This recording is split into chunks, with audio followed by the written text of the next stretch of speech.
Ladies and gentlemen, what I hold before you is something in which the very name brings fear to the hearts of men. A maze in which only few have escaped alive. A subject in which the people have described as impossible against the laws of physics, and some would say even death itself. Ladies and gentlemen, we have saved the best till last. It is none other than social medicine, the lecture series. Because I have done a little bit of practical, I am mainly going to be focusing on lectures. Before I start, disclaimer. There are not enough days for me to post every single lecture, okay? And so, because of that, I have a open floor for you guys. I'm giving you guys the opportunity to tell me what lecture do you want me to cover. Okay? If there isn't any requests, then I will just post things that I'm struggling with. So yeah, if you want something to be covered, then make yourselves heard. And so we begin what is going to be a very enjoyable experience. So when we talk about social medicine, yes, you could learn this giant definition, or you could just learn that social medicine is studying the public health and its determinants. Okay? So the determinants, we basically mean here the risk factors. Okay? And public health is your demography, right? And just be aware that there are 3 stages: individual, group, and public. Also to note, group and public is the main demographic categories that we are interested in social medicine, more so than individual.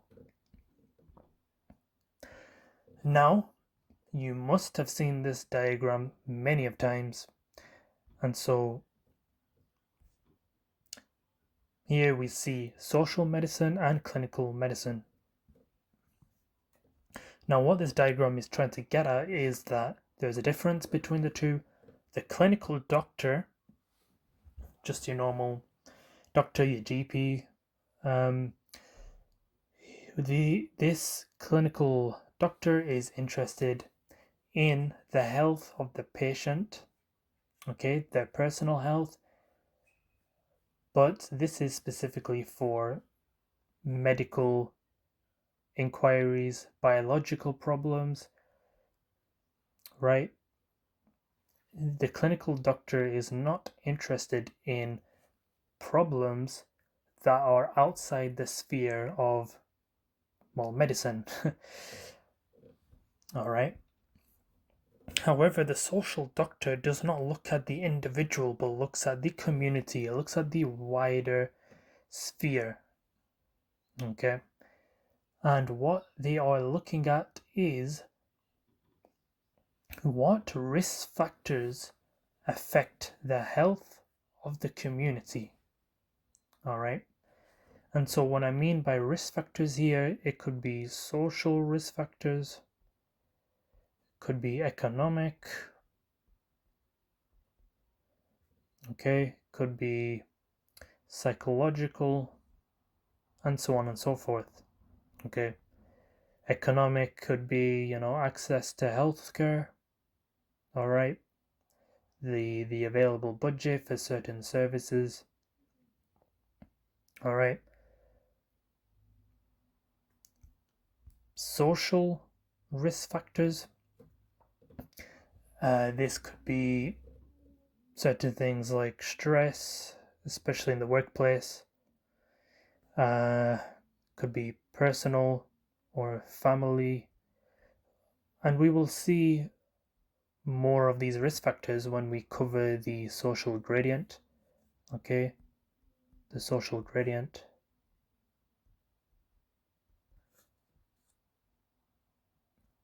For more social factors. Okay, so these are the two differences here. For this one, I'm not going to go too much into it. I think it just boils down to knowing that these four things here are all part of social medicine. Okay, social medicine is not a fixed thing.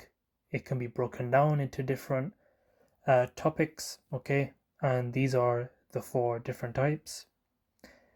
So you got general social medicine. I've described it as defining sickness and disease.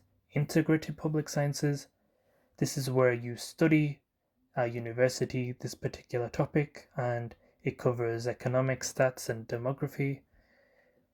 And then integrated medical and clinical disciplines. So you're integrating those two, and you're basically trying to achieve or understand how to organize a health system. And finally, applied disciplines. So what you're doing here, you're applying these policies and legislations and trying to implement them into society. So yeah, just you don't need to go too much heavy into these and trying to learn the definitions. Just understand these at face value. Okay, there's general social medicine, integrated, or just know what I've mentioned here. Okay, next, the objectives of social medicine. So I've covered this in my practical videos. So the definition is the study of the health of the population, and when we do this, we look at public health and we look at the determinants, i.e., the risk factors which influence the health. Here we look at health policy and legislation. This goes under applied over here.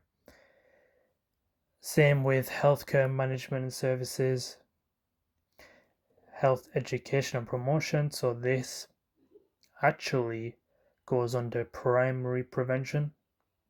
And as you know, there are three types of prevention. Yep, so there's primary, secondary, and tertiary. And integration with other medical sciences, such as these two.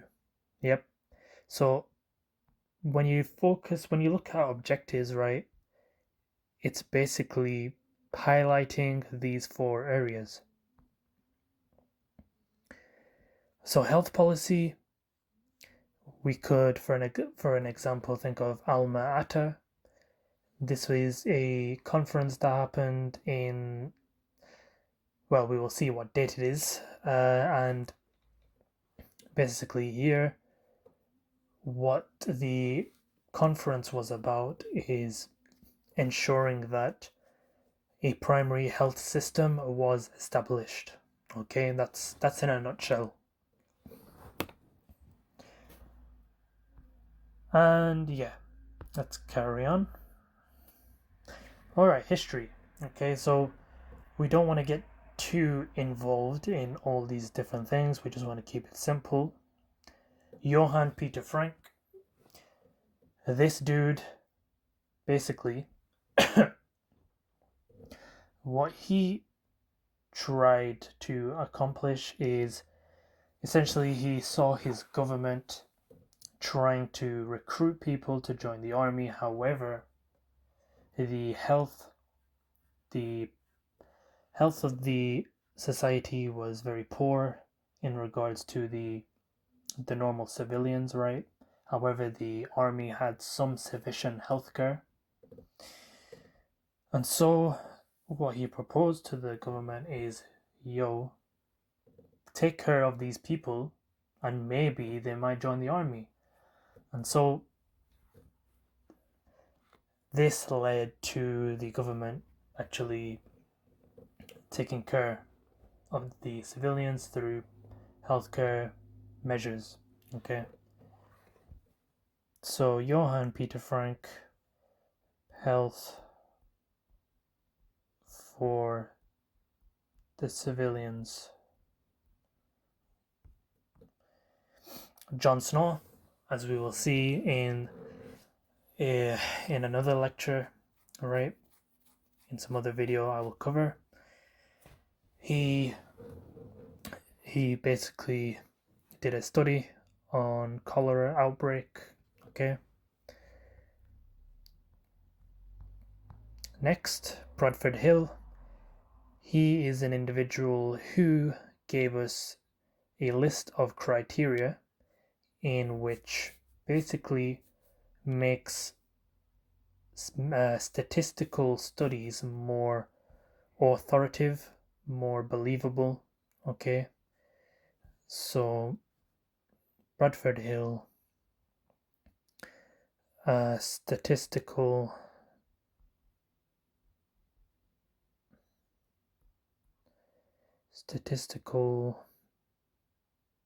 um,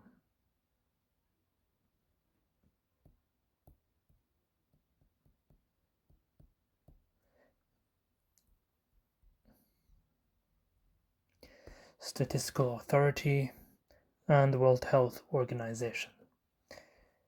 Okay, and there's one or two more that we need to know. Alma Ata, like I mentioned, so 1978 is the date.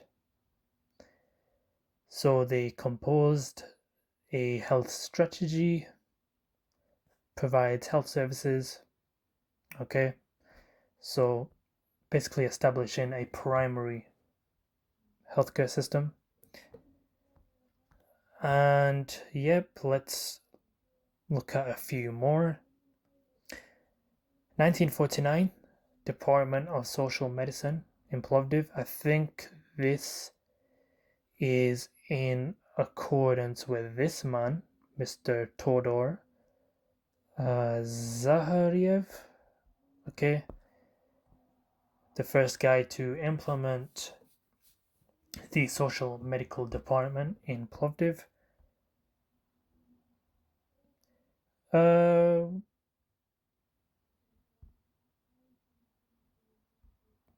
Sure, let's just let's just go with that date. So yeah, remember the name, Professor Todor Zahariev. Okay. Now, health. You know this with from the back of your hand, the back of your foot, the back of your legs. The definition of health. All right. The three elements you need to know: PMS. Okay. Simplifying it: PMS, physical, mental, social. PMS, Plovdiv Medical School. Okay, that's an easy way to think about it. And of course, this diagram, you have components in which basically identify health, okay, of which you have mental, social, and physical. These three things equally affect health, okay, and genetic is non-changeable. In the circle, you have lifestyle, and lifestyle can be altered. However, environment outside the circle cannot be altered. All right. When we focus on social health, we can have two ways of identifying this. We have objective and subjective. Objective can be measured through income and status, even though, it's subjective in itself, but Income and status are objective indicators, and subjective can be identified through quality of life. Okay, moving on. Here you have seen this diagram as well. And so health levels, as you know, comprises the individual, the group, and the population. If I was to tell you who is the authority figure in determining if you're ill or if you're not ill, is it the analysis machines? Is it the doctor? Or is it the individual? The answer would be the individual. He is or she is the main person to choose if they are ill or not. When we focus on the group, we are looking or focusing on indicators that investigate risk factors and new services. All right. And finally, health of the population.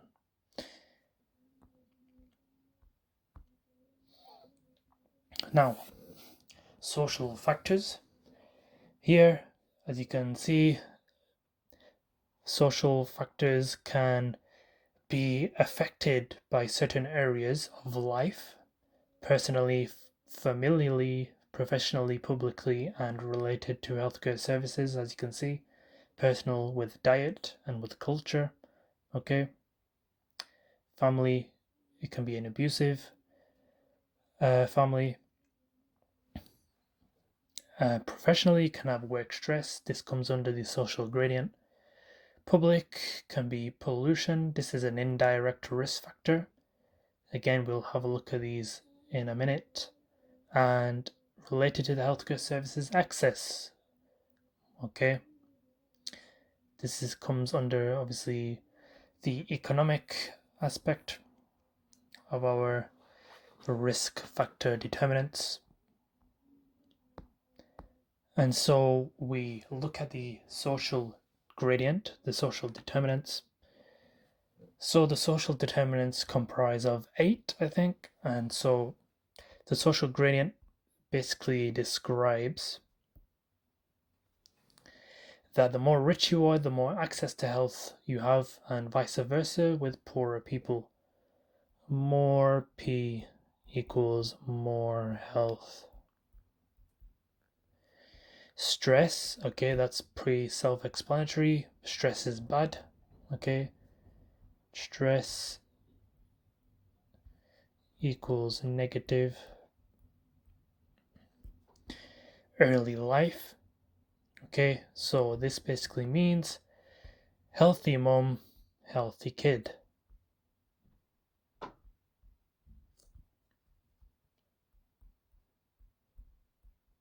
The idea of setting your kid up in a healthy environment should give them a good head start. Now, the social exclusion here.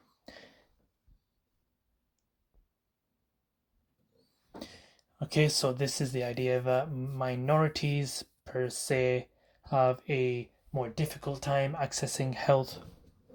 All right, so the lecturer did mention gypsies, but you can include other minorities.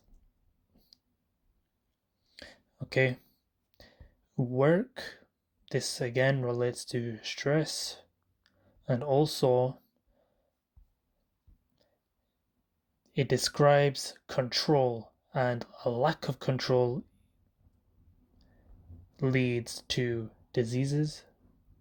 Less control of your work, career, more uncertainty can cause more negative pathologies and unemployment. Again, less job security, stress, basically relates to work. Social support, idea of having a support group, people to rely on. can be a determinant of good health, addiction, pretty self-explanatory, food, nutrition, good food, bad food. Those who are poorer may only be able to finance more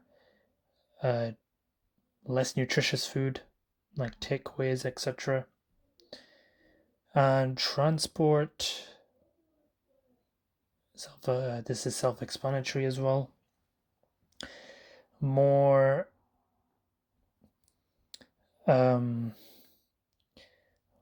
more healthy lifestyle here, walking, cycling, etc. Okay. Moving on. Social etiology, what does this mean? Social etiology means what social factors can lead to a disease. All right, what is the etiology? What's the cause? All right.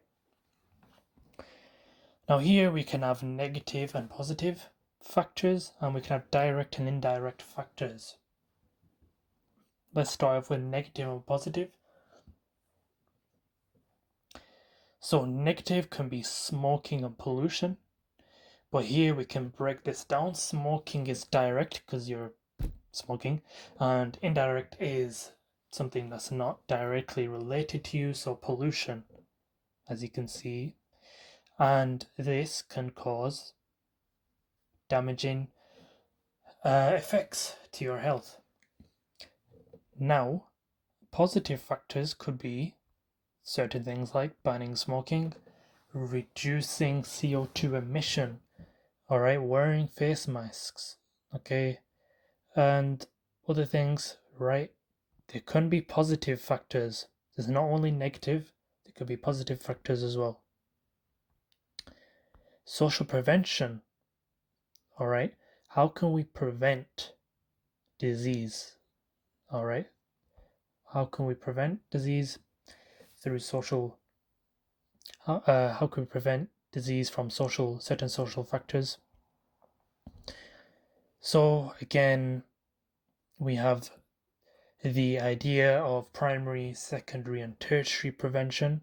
So primary just means promoting health and promoting awareness of healthy behavior, okay? And so this can include certain things like pregnancy and folic acid, all right? Well, I should have mentioned this, but this can be considered as direct. So pregnancy and folic acid, right? They are direct primary prevention options. Taking folic acid, and you take it before 2 months of your conception and more than 12 weeks gestation, all the way up to 12 weeks gestation. Okay. Secondary prevention, you can have diagnosis and treatment. And so here, with diagnosis and treatment, we are focusing on prenatal screening. Okay. So with prenatal screening, this comes under diagnosing. All right, we're trying to diagnose, usually is a type of congenital disease or cancer, all right, within the fetus.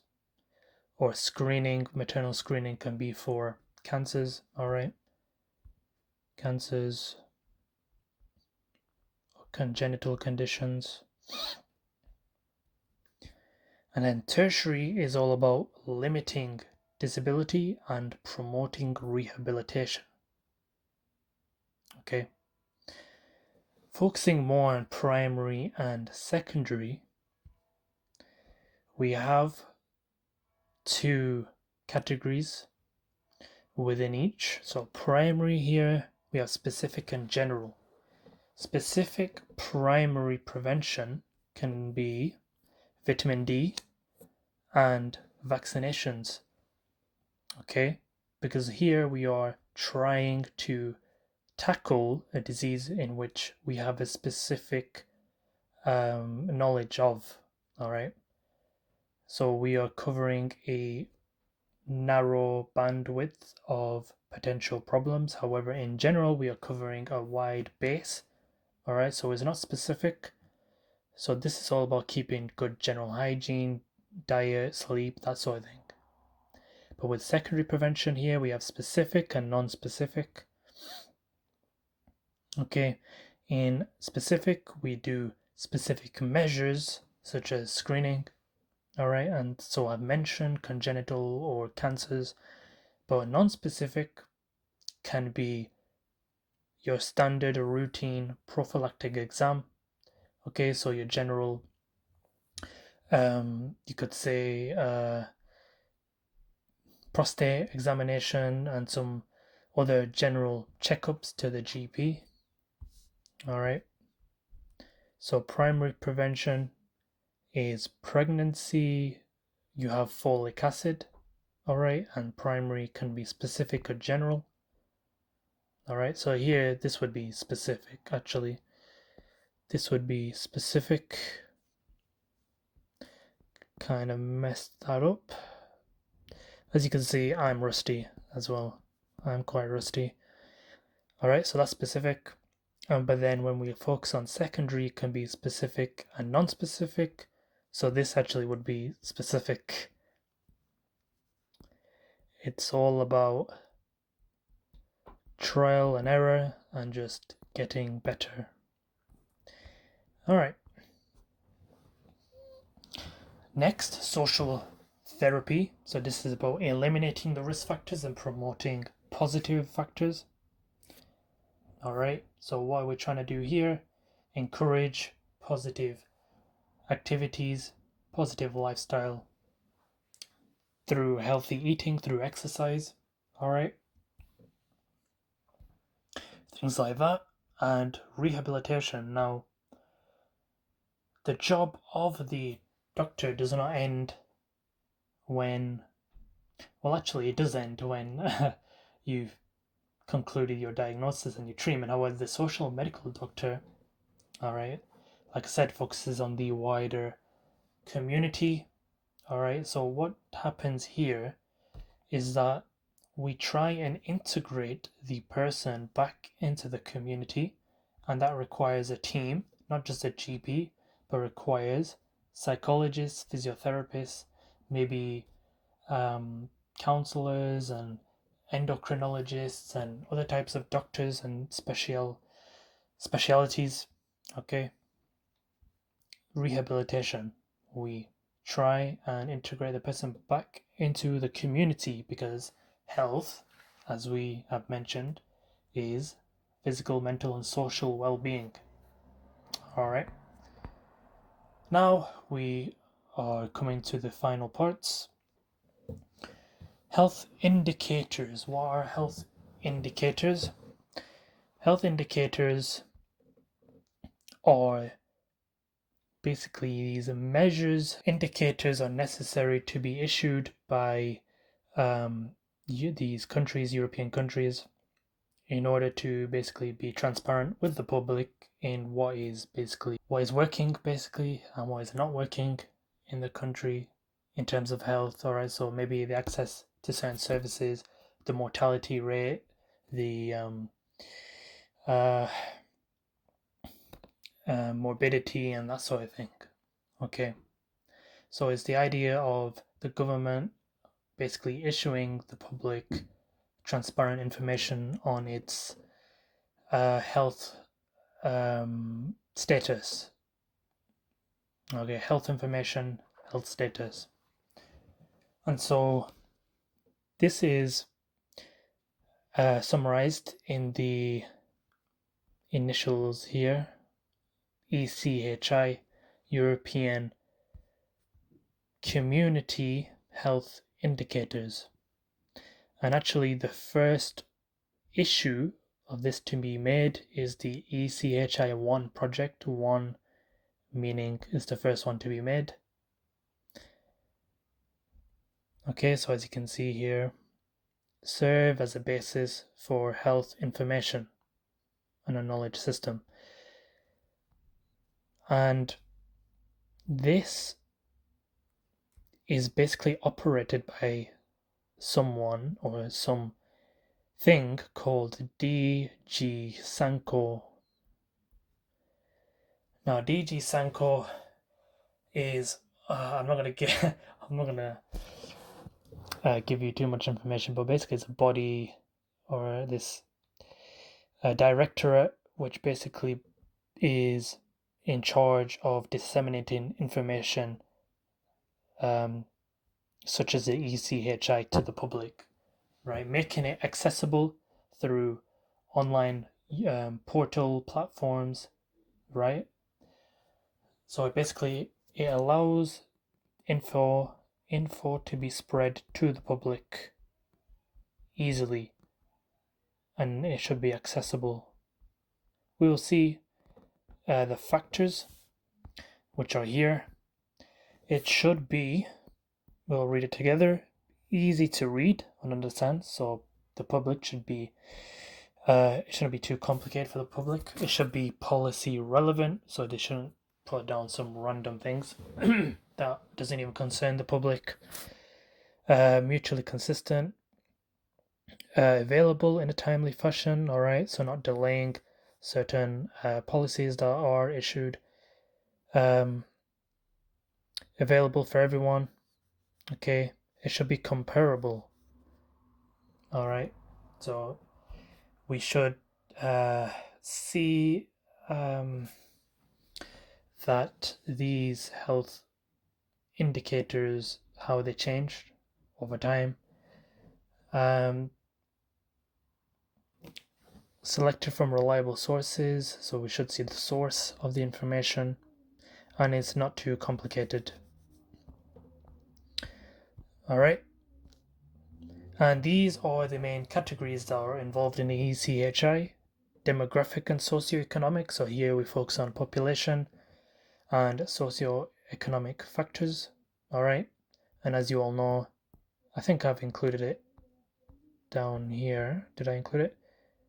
Yes, I did. Okay.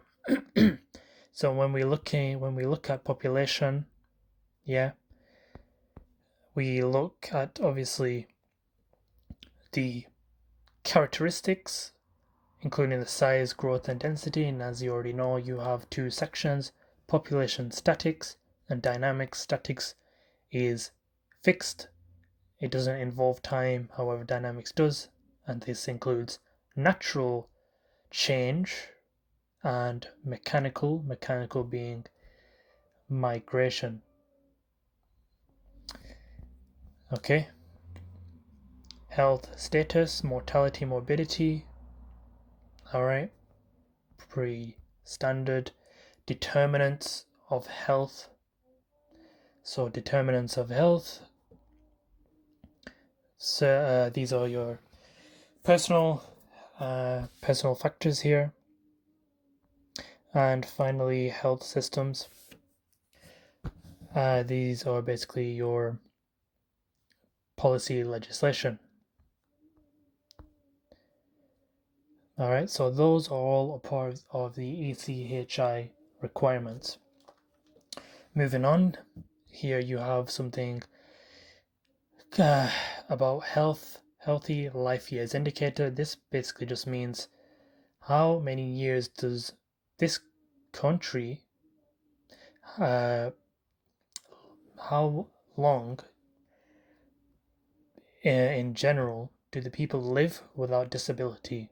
Okay, because you can have life expectancy, but life expectancy can involve disability. So this is a measurement excluding disability. So the higher the HLY is, basically the more prosperous the country is. Okay, the more developed it is. So it's a productivity factor. Okay, so it allows us to measure productivity and prosperity and it complements the measurement of life expectancy. Moving on to public health, we have three main categories, all right? Definitely something that you should drill into your heads. Demographic indices, disease incidence, physical development and activity. So when there's a question regarding what are the elements of public health, these are the three you want to include. So first, demographic indices I've already mentioned. Next, disease incidence. Here we're looking at how are disease caused, but we are focusing on areas in which they are found, the incidence, areas in which they are found. So an area could be within the youth, and within the youth you can find youthful diseases like STIs, but you can also have other diseases like TB, which you may find in the youth. And you can find work-related diseases as a area as well, and you can find other areas. So work could be things like musculoskeletal, or some other inflammatory, potentially diseases, or occupational diseases, things like that. Finally, physical development and activity. Here we have the ABCD approach and the idea of acceleration. Let's move on. So yeah, just going back, incidents here, we can see TB being a likely disease of the youth, mental disorders, STIs, and if we focus on work-related diseases, you can have musculoskeletal, endocrine, and so on. Physical development and activity. So here is it's not ABCD. I might have written something else, but anyway, there's 4 types. Okay, anthropometric, physiometric, somatoscopic, and physical activity. You know what? I got mixed up with the hygiene because they had four parts in there. Okay, so here we're focusing on morphological, functional, and mental indices. All right, and so here we are focusing on with anthropometric. We know this from hygiene, height and weight, pretty simple. Physiometric, this is like your biochemical, so it's your most objective um, um, objective measurements. So your muscular strength, vital capacity, yep. Somatoscopic, secondary, sex signs, statute. So this is just looking at the body in general, and the physical activity, pre-standard. All right. So physical development and activity covers these 4 parts. And then acceleration. Acceleration is about how the individual, usually of young age, develops. Okay. And this can be different in different societies, different countries. Okay. And acceleration is I think in general is not something positive. Okay. And as you can see, it can cause social infantilism. All right. Basically producing man child. All right. And as we can see, here are some problems. Okay. Obviously, earlier sex life, more promiscuity can lead to STIs and a lack of responsibility as well. So these two are kind of tied together. Earlier drug abuse, tobacco smoking, all right, because as you know, everybody wants to reach 18 so they can, drink and all these sort of things. And yeah, there's other theories as well. So there's theories here that claim to be a causative agent in acceleration. All right. Okay, so heliogenic theory. What this basically is acceleration can be caused by sun cycles. All right. Nutrigenous theory. This is about intake of nutrient dense foods. All right, and this is theorized to cause acceleration. So these are things like um, chocolate and um, different fizzy drinks. All right. Then you have other theories here, of which you probably don't need to know. Theory of urbanization stress. I think this is just about how upbringing in a more disadvantaged background can actually lead to a faster rate of development because the poorer have to grow up quicker to survive. So, um, how could we put this? Poor people, rich people. Yeah, poor versus rich. And yeah, I think we can leave the others out as they're not really important. And so, yeah, we have made our way through the first lecture. I think there's like 12, and like I said, I probably won't be able to do all of them just because of lack of time. So again, if you do want to see something in particular, right, make sure you tell me, and then I can give you what you guys want. All right. Otherwise, yeah, I'll just do what I want. So yeah, hope you guys enjoyed that. Be sure to tune back in because we will be definitely continuing. And yeah, have a good one. Take care.